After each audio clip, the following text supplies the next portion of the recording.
ये बात बिल्कुल सही है कि एक बिल्डिंग की कंस्ट्रक्शन में इतना खर्चा नहीं आता जितने उसकी सजावट में आ जाता है। ये दुकानें हमारी बन तो बहुत पहले गई थी, लेकिन इनकी रेनोवेशन यानी कि सजावट अब होनी शुरू हुई है।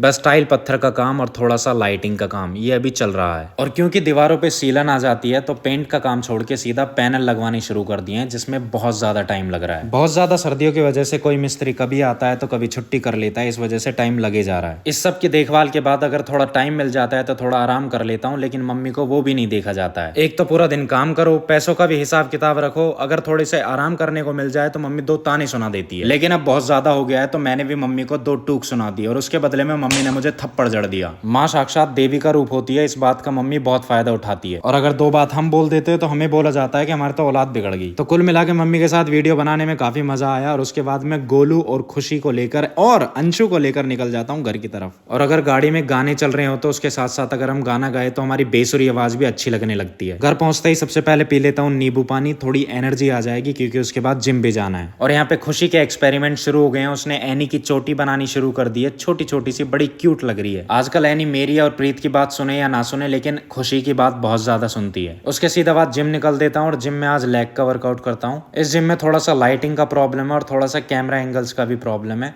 थोड़ा सा मतलब वीडियो रिकॉर्ड करने में थोड़ी दिक्कत होती है, लेकिन अब मैं ट्राइपॉड्स वगैरह लेके जाया करूंगा ताकि अच्छे से रिकॉर्ड कर सकूं। और उसके बाद मैं निकल देता हूं फरीदाबाद की 5 नंबर मार्केट, क्योंकि मुझे लाइटिंग्स लेनी है बहुत ज़्यादा। और पूरी मार्केट इस तरीके से बढ़िया सजी हुई थी, देखने में बहुत अच्छी लग रही थी। अगले 10 मिनट में मैंने 20,000 की लाइटिंग ले ली और अभी तो मैं तुम्हें ऐसे ही दिखा देता हूँ कि क्या क्या लाइटिंग्स हैं, लेकिन बाकी तो तुम्हें लगने के बाद ही पता लगेगा कि किस तरह का लुक आ रहा है। अब क्योंकि घर पे गोलू और खुशी दोनों है तो बच्चों के लिए थोड़ा सा फास्ट फूड तो बनता है, तो मैंने यहाँ से थोड़े से गोलगप्पे और पाव भाजी पैक करवा ली। फोन तो मेरे को भाजी बर्गर के लिए आया था, लेकिन मैं थोड़ा सा लेट हो गया था तो मैंने वहाँ का मिस कर दिया और मैं अब यहाँ पे आके पाव भाजी और थोड़े से गोलगप्पे पैक करवा के सीधे घर के लिए निकल देता हूँ। लेकिन ये मुझे बिल्कुल नहीं पता था कि खुशी और गोलू दोनों बड़े भाई के साथ दूसरे घर के लिए निकल जाएंगे। अब गोलगप्पे और पाव भाजी दोनों घर पे आ गई थी तो उनको खाना भी था। पाव भाजी तो खाने में बड़ी टेस्टी लगी, लेकिन गोलगप्पे का पानी बहुत ही खट्टा और बहुत ही मिर्ची वाला था। तो गोलगप्पे खाने का सौभाग्य प्राप्त हुआ मेरी पत्नी प्रीत को और पाव भाजी खाने का सौभाग्य प्राप्त हुआ मुझे। बच्चे कल या परसों में दोबारा से वापस आ जाएंगे, फिर बच्चों के साथ बच्चा पार्टी करेंगे बढ़िया वाली। और इस बार मैं कोशिश करूंगा आपके कहने से मैं 2 दिन में एक व्लॉग डाल दिया करूं, क्योंकि रोज़ तो मेरे बस की होता नहीं है, लेकिन कोशिश करूंगा अगर रोज़ हो जाए तो बढ़िया है।